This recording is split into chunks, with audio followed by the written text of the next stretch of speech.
影分身の術 Oyez, oyez, peuple de Konoha, j'espère que vous allez bien. De mon côté, vous le savez, je suis toujours très ravi de vous accueillir ici, sachant que nous allons encore une fois parler de Japanimation, mais attention, nous allons le faire d'une manière un peu différente, puisque ici, je vais vous proposer une série de vidéos dans laquelle je vais vous partager mon bilan de visionnage de cette année 2024, et nous allons donc partir du pire anime que j'ai vu jusqu'à mes derniers coups de cœur. Cependant, il faudra faire attention à une chose, je vais vous parler d'animes que j'ai vus durant cette année, mais ce ne sont pas nécessairement des animes qui sont sortis durant cette année 2024. Maintenant que les choses sont en clair et que vous et moi nous avons le même niveau d'information, j'ai envie de vous dire trêve de bavardage et je vous invite à me suivre pour que nous puissions découvrir ensemble le pire anime que j'ai pu visionner cette année.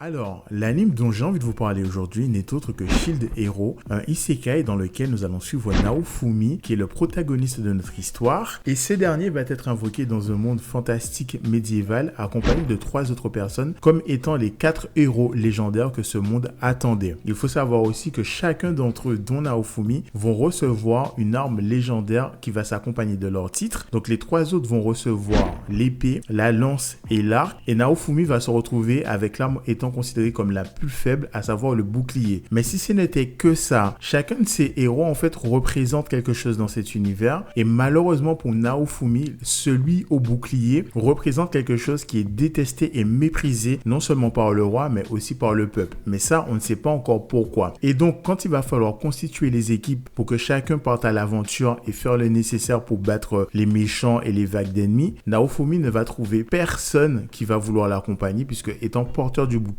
il est forcément pestiféré. Mais c'est là que va intervenir une tierce personne, celle qui va accepter malgré tout d'aller avec Naofumi. Et donc même s'il était parti du mauvais pied, il se dit que peut-être il y a un espoir d'évoluer dans ce monde, sauf que cette dernière va l'accuser à tort d'avoir commis la pire atrocité qu'on puisse faire à une femme, mais surtout le trahir. Et à partir de là, Naofumi va devoir évoluer clairement dans un monde qui lui est hostile. Donc la question étant, comment notre protagoniste va-t-il s'en sortir?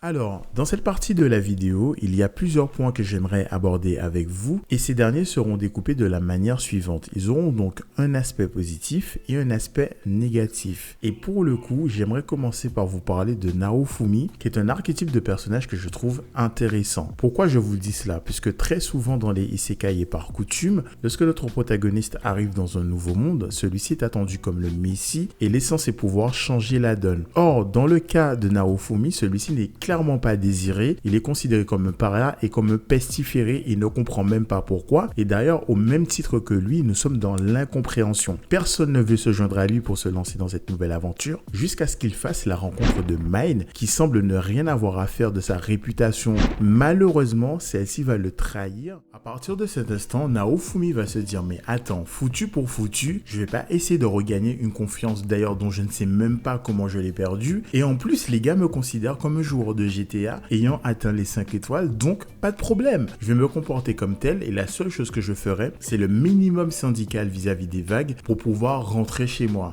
Et à partir de cet instant, je vous avoue que j'ai apprécié suivre le parcours de Naofumi, puisque celui-ci, une fois dans le monde extérieur, la plupart de ses rencontres vont se faire de manière contractuelle via un pacte magique pour éviter que ses compagnons de route ne le trahissent. Mais surtout, ce qui était très particulier et cool à voir, c'est qu'à l'extérieur du royaume, là où les 4 héros ont plus ou moins la même réputation, c'est que très souvent Naofumi va passer dans des villages où ces derniers sont passés un peu avant lui. Ils vont entre guillemets essayer de les sauver en utilisant des méthodes assez peu raisonnables et ayant des conséquences assez sévères pour les villageois qui restent sur place. Et dans ces cas-là, c'est Naofumi et sa bande qui vont venir réparer les torts qui ont été causés par les 3 héros. Cependant, j'ai noté tout de même quelques points qui m'ont laissé un peu dubitatif et que je qualifierais de points négatifs. C'est notamment notamment le rapport de Narufumi vis-à-vis du royaume à plusieurs reprises, et ça dès les premiers épisodes. J'ai eu l'impression que parfois ce personnage souffrait d'amnésie et qu'il ne se rappelait pas de ce que le royaume lui a fait et qu'il était encore étonné des coups bas qu'il pouvait subir une fois qu'il allait là-bas. Et j'étais en mode, mais apprends de tes erreurs. Il y a bien une raison pour laquelle tu as décidé de choisir un chemin solitaire, un chemin où tu veux tout contrôler. Donc ressaisis-toi, reste sur tes gardes quand tu es dans ce royaume. Et donc c'est dans ces moments-là où j'étais en mode, ouais, j'ai l'impression que je tourne en rond, j'ai l'impression que le héros tourne en rond lui-même et ça a tendance un petit peu à m'ennuyer. Et dernier autre point avec Narufumi que j'ai trouvé un petit peu dommage, c'est le fait que au tout début, on a cette sensation que le bouclier, bien que ce soit une arme uniquement prévue pour se protéger, que ce dernier, vis-à-vis de son arbre de compétences, nous offrirait un panel de technique ou d'inventivité avec ce bouclier pour nous régaler. Alors autant au début, j'ai eu, entre guillemets, cette sensation, ce regard vis-à-vis de l'utilisation du bouclier, mais aussi vite, je me suis rendu compte que ce dernier utilisait assez régulièrement les mêmes techniques sans pour autant innover. Je me suis senti un petit peu lésé sur cette partie-là.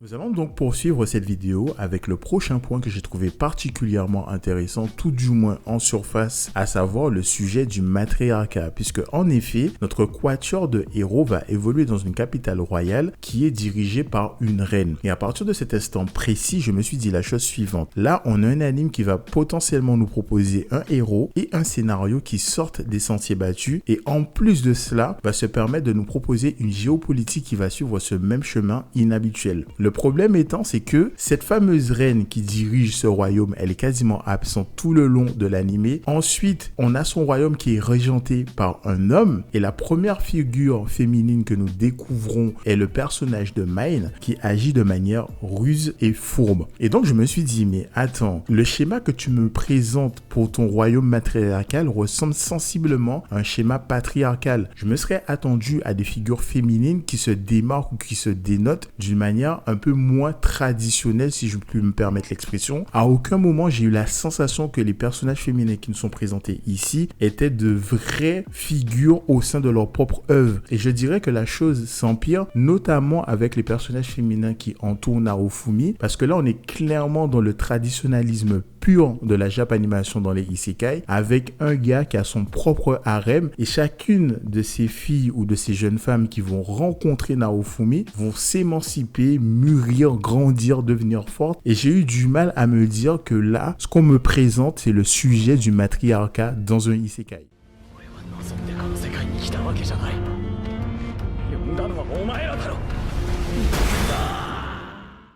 Vous l'aurez compris, avec les deux points que j'ai abordés précédemment, on est là sur un anime qui pour moi présentait de très bons éléments en surface. Et lorsque j'ai cherché à aller un petit peu plus loin en ne me basant que sur la première saison et le début de la saison 2, je n'ai pas été galvanisé. Aucun de ces éléments, à mon sens, n'a été abouti ou m'a donné l'impression qu'il sera abouti plus tard. Et j'ai eu l'impression que l'anime voulait aller quelque part en empruntant plein de directions différentes. À titre personnel, j'étais un tant soit peu perdu et je me voyais pas m'engager dans un anime pour lequel, déjà dans les premiers épisodes, il n'y a pas suffisamment d'engouement et donc d'engagement de ma part pour découvrir la suite qui me semblait relativement assez brouillonne. Cependant, j'aimerais tout de même terminer sur une note positive. Le personnage de Main, je vous avoue que tout le long de la saison 1, je me suis dit non, Momzelle, elle est vraiment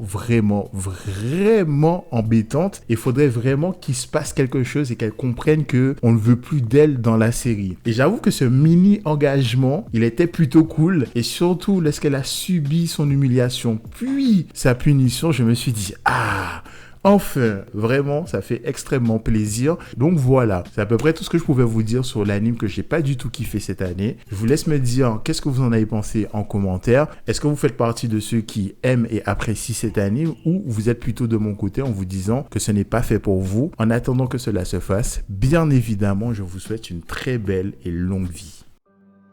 Au revoir, merci. Au revoir, merci. Au revoir, merci.